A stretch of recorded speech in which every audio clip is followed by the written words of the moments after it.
Welcome back. So much said about anti-corruption, but in the meantime, we are being joined with our guest right here in the studio in person of Engineer Martin Sonovo. He was the 2015 presidential candidate of the NCP, that's the National Conscience Party, and of course in 2011 he was also the presidential candidate of the AA. It's good to have you in the studio. Very good morning to you, Engineer Martin Sonovo. Good morning. I'm happy to be here. I'm also joined with Alexa Wilcox, a political analyst. It's still nice to have you with us in the studio. Thank you very much. Okay, so I'll start with Engineer Martin Sonovo. Engineer Martins, we're talking about anti-graft, the war against corruption, particular emphasis on looted and stolen funds. The first question I want to ask you is, you contested for presidency in 2015. Yes. If you were president of Nigeria against all odds, you're president now, would you have been comfortable with the way the present administration is running the race on anti-corruption and anti-graft? No. We must make sure that our foundation is right. We must make sure that our first steps are right. Because those are your most important steps. Subsequent steps will follow your foundation or your first steps. But once you're wrong with the first step, unless you do a complete correction, you will continue to be wrong. I do not think it's appropriate to corrupt even legal principles because you want to fight corruption. That's even a more dangerous dimension of corruption. Because don't forget, the EFCC, what is it? It's Economic and Financial Crimes Commission. It's a law enforcement agency. Yeah. The foundation is the law. You build on that foundation. You don't destroy the law. And that's why you see the late Gani Fahimi, who was the lead founder of the National Conscience Party, if you will remember him for anything, you will remember him for insisting on the rule of law. And all over the world, in every leadership institution, the difference between a human society and an animal society is laws. So you must accept the rule of law. And that is the only way you can actually fight corruption. Now, what specific things do I think are wrong with the current methods? The first thing, if you see the Lady of Justice, the symbol of justice, that lady with the two skills, she's blindfolded. These things have meanings. It means that she is not going to favor you because you're the presenter. She doesn't see that you're the presenter. That's why she's blindfolded, so that she can be fair. So, law and justice require that you are fair. If you become selective, nobody should talk in this studio. I talk, you keep quiet. She talks, you keep quiet. Mr. Wilcox talks, you then shout, the law says nobody should talk. Mr. Wilcox, you have to face the sanctions. That's not just. That's not fair. You are corrupting the law itself. And you are corrupting law enforcement. And there are specific instances. The APC gubernatorial candidate for the Bayelsa election was in court, charged by EFCC for 2.545 billion naira fraud. Just before he became a APC candidate, that charge was either withdrawn or mismanaged. And then he became a APC candidate. The APC candidate for Kogi State, the late APC candidate, had the same issue, had been charged to court by EFCC. And that either got mismanaged or withdrawn, and he became a APC candidate. Now, current APC senator for Kaduna Central, who is Sheikh Husani, has said publicly that the APC is not fighting corruption, that they are playing politics. He's a member of the APC and serving APC senator. So you can't say I'm saying this because I'm in a different party. I'm saying it because it is true. Sorry, Engineer Martin Sonovo. Yes. Alexa Wilcox, if you're looking at the international scenario, the international communities, for instance, yes, a few persons from Nigeria, especially in the judiciary, have actually laid allegations and claims that there are issues with the judiciary, and so many persons have attested to the fact that there are issues. But if you're looking at the international communities, they are actually thinking, I wouldn't want to use the word blindfolded or propaganda, as so many persons would say, but they are of the belief that the war against anti-corruption and the anti-graft fight is actually in the right proportion, we're doing it the best way we can. For instance, I'm making reference to the Dubai issue. The president was in the United Arab Emirates. He just signed the treaties and agreements for, we all know how it went. And the issues that were raised up were particularly about the judicial process. So there seems to be a mix-up in the divide. Let me go to Alexa. If you're looking at it from both point of views, what would be your comments? Thank you very much. I want to commend the erudite engineer for his positions. He's held this position in all fora, so I think it's consistent with them. But I will say from my own perspective, the war on corruption is going well and need to be invigorated. I think at this point, I would wish that everybody that loves this country, and I know Engineer Noko does, and many other persons too, should not look at the yes, laws are good. Yes, I agree, but we should not start finding fault with the shadows, but rather we should look at the substance of the issues. Can this war be better fought? Yes. Is there the capacity to fight this war? Yes. Is there the will to fight this war? Yes. Because if anything this government campaign on, I mean, in everything that the president talked about, just talked about only 4 things: fight corruption, recover. In fact, fight corruption was given. He also talked about the economy too. The security and then the economy. Now, so engineer made a lot of cases which I don't know how they are. It's just that the EFCC, since it was established, has never, apart from Alamesia, late Alamesia, and Tafa Balogun, has not convicted any high-profile person. All the cases they have, like he mentioned some, they have been bungled.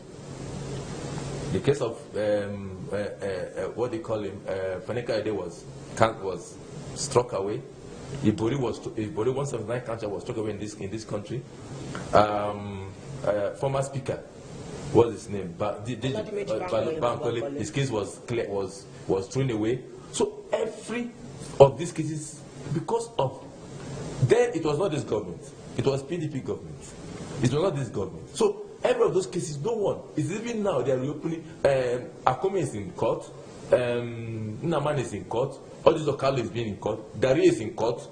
It's even now that they are opening Dari's case. Sorry, we've had issues of bungled cases, which never started from this. Sorry, Alexa. Sorry, Noma, please. I still need to get your opinion on the international communities, the perceived impression of the international community on the fight for anti-corruption and the issues within Nigeria's judiciary. I'd like to get your impression of that. I think you have to be very extremely careful with the international community, because if you know Professor Bolaji Akinyebu's definition of diplomacy, he says it's how to tell you to go to hell in such a nice way that you would like to go to hell.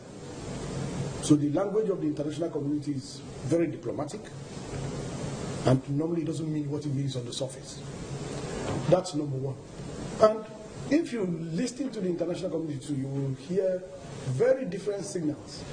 And that's part of the diplomatic management of their messages. One will say you're doing well, one will say you're not doing so well. So either way, they are right. It's either you're not doing so well or you're doing so well. So they say this and they say that. So because I've had also very critical opinions from the international community about the anti-corruption war. But let us go to what is right. Okay, the foundation. Yes, that's critical. It's not about what is popular. It's about what's right. Because only what's right that's sustainable. You are a law enforcement agency. Without the law, you have no authority. EFCC cannot touch me without the law. It's the law that allows the EFCC to even investigate me or prosecute me. So you don't destroy the law itself. And you remember when everybody was EFCC chairman, he used to have emphasized nobody is above the law. Nobody is above the law, includes the federal government of Nigeria. So do you think in the fight against this corruption, do you think the judiciary has fared well, or the federal government has fared well, not obeying the rule of court law orders, yes, not to release these people, these suspected looters? That's only one incident. I also wanted to refer to it. But there are so many incidents, you see, and actions speak louder than words. If I ask those who are defending these malfeasance? What is your criterion? Is it for fighting corruption? Is it an anti-opposition thing? Now, they talk about the immediate past government. The immediate past government was a PDP government. What is the difference between PDP and APC?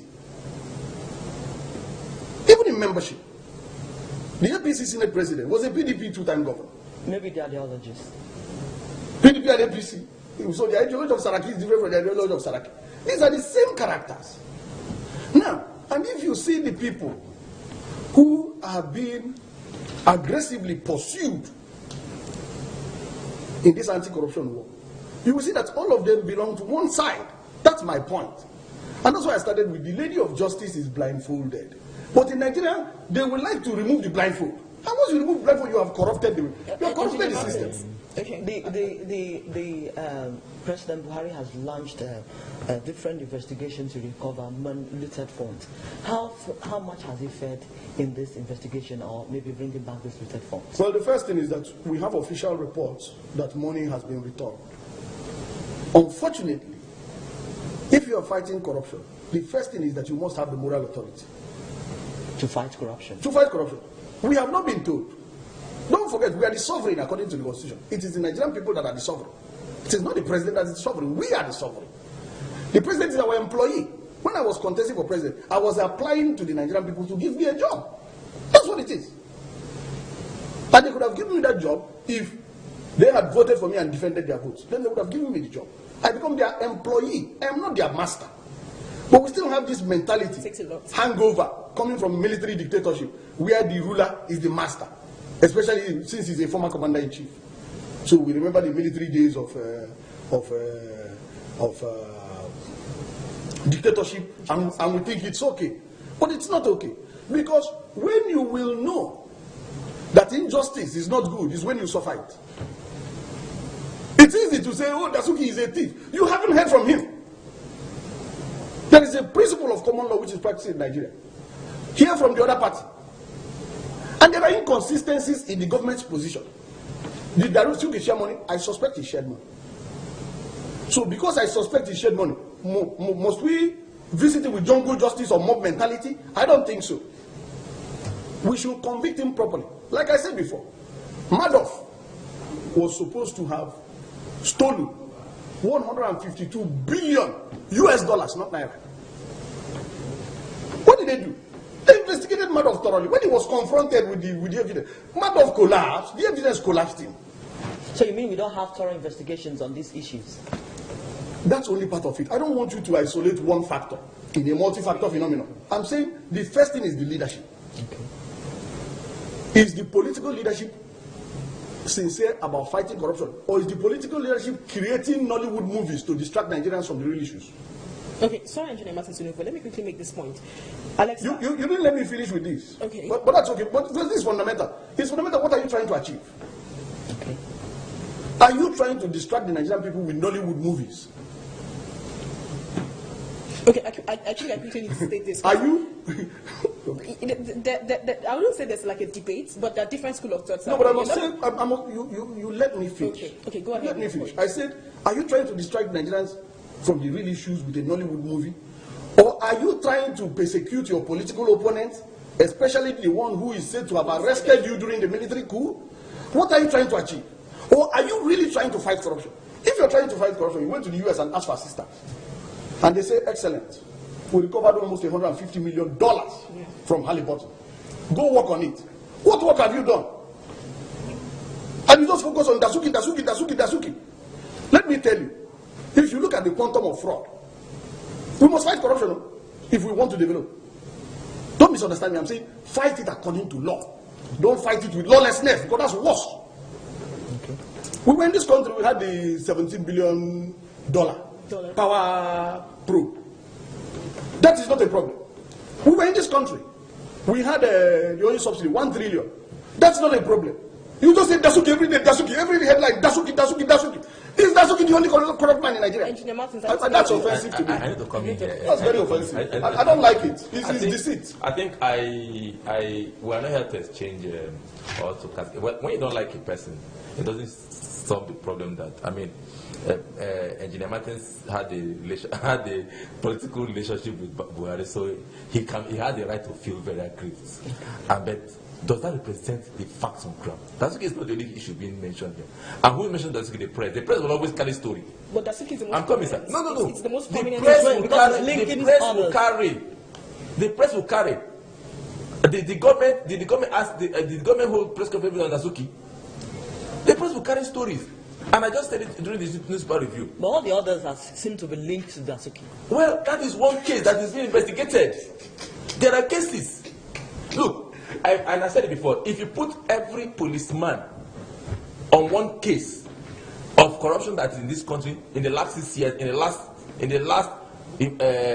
mentioned the 17 billion power probe, which the past government did not look into. A government has come, and I said before, you start from the top and be removing these things gradually. So that you don't like a man, that you contest against a man, and the man gracefully lost, that there's a president does not make him insincere. There is nothing. I have not seen anything to the contrary. We must start. I'm coming, sir. I'm coming. We must start somewhere. We can't take. If you put every policeman on every corruption case, we won't have enough policemen to go around. We won't have enough court to go around. We won't have enough newspapers to carry the stories. I totally understand Alex Wilcox, but then you need to think about the fact that Nigerians are very intelligent people. I mean, yes, one of the days where we were very redundant. Exactly. Now, from what people are saying, I'm not going to refer to what Engineer Martins Onobu said. From what people are saying, the body language of the president doesn't really seem like. There is no body. What is body language? Let me land, please. My question. Some persons are saying that the body language of the president doesn't really portend that he's been objective with. What is the body language? Because he has not charged Rotimi Amechi. I'm coming. No, I'm coming. People are saying charge Rotimi Amechi. Charge Tinubu. That's what they're saying. I am not even going in that light, in the sense that some persons would say we're fighting corruption and the economy is suffering. Like, we don't really have a clear-cut direction of where the economy is going. A few other persons would also say we're fighting corruption, and then some close allies of the president who are actually opined indicted to be corrupt have not been indicted. No, but indicted by who? Let me answer the that president question. said it. No, the president said it. You asked the question. The president said it. It's not a debate. Can I answer the No, question? it's not a debate. You asked the question. No, it's not a debate. Let me answer you. The president said it, that even people around him that are found to be corrupt, and they don't have their day in court. But don't you think so much attention is given to Will this you? corruption fight? Nobody. And missed so not too many much attention given to the corruption fight. People are not. It is what the press is carrying and publishing. Sorry. Have you ever investigated what happened in Minister of Power? Please. Sorry. Have you ever investigated that? Can we get your? I need to answer his question because he has made two serious statements that are false. He says the problem is that I contested an election and didn't win. That's very unfortunate because I quoted Shehu Sani because I've had those comments from street urchins who will not face the facts. I've had those comments. That's why I quoted Shehu Sani. I said, those accusing us of being partisan, can they address the real issues? I just gave you the quantum of corruption in two other cases. Are we ignoring those cases? Halliburton. I gave Halliburton, I gave Power Probe, I gave, I remember, subsidy, oil subsidy. Those ones matter. Okay, who has accused the APC? The Lagos State government, not opposition party, the Lagos State government published very serious allegations against the Minister of Power, including using over 70 million to do a website, including using 130 million to do 2 boreholes. The sundry allegations officially published by the Lagos State government against an APC member that should not be investigated. Only opposition should be investigated. In fact, I've also had the argument that when the opposition comes to power, they should investigate the APC. What type of silly argument is that? Is that a fight against corruption? Is that a witch hunt? When it's only the corrupt cases of your opponents, we're not saying the people are not corrupt. If they're corrupt, let them have their day in court and get convicted. But we're also saying that if anyone else is corrupt, he also needs to have his day in court. Okay, meaning that he should also look inwards. Exactly, and that's where you start when you want to fight corruption. Let me give you the best example. When Malaysia decided to fight corruption under Dr. Mahathir Mohamad, the first major victim was his family member, and people knew he was serious. Yeah. Now, what are people doing in Nigeria? You get corrupt, you join APC, you are sure you will not be charged. So is that not promoting corruption in the name of claiming that you're fighting corruption? What you need to do now is get as corrupt as you can and just join APC. Is the ruling party. And that's what Shehu Sani said. Now, my question also is, did Shehu Sani contest the election against Buhari? Is he not an APC senator for Kaduna Central? But you see these frivolous and senseless claims they used to dismiss serious things. And that's why Nigeria continues like this. More than 50 years, we have been moving from one misdirection to another. Because we will not face simple truth and address simple issues using common sense. Okay, we'll take a short break now. We'll go on a very short break now. We'll be right back with the rest of the program. We still have the 2015 presidential candidates of the National Conscience Party and, of course, 2011 presidential candidates of the AA Party. And, of course, we still have Alex Wilcox right here with us in the studio. We're analyzing issues around looted funds in Nigeria and, of course, anti-graft, the war against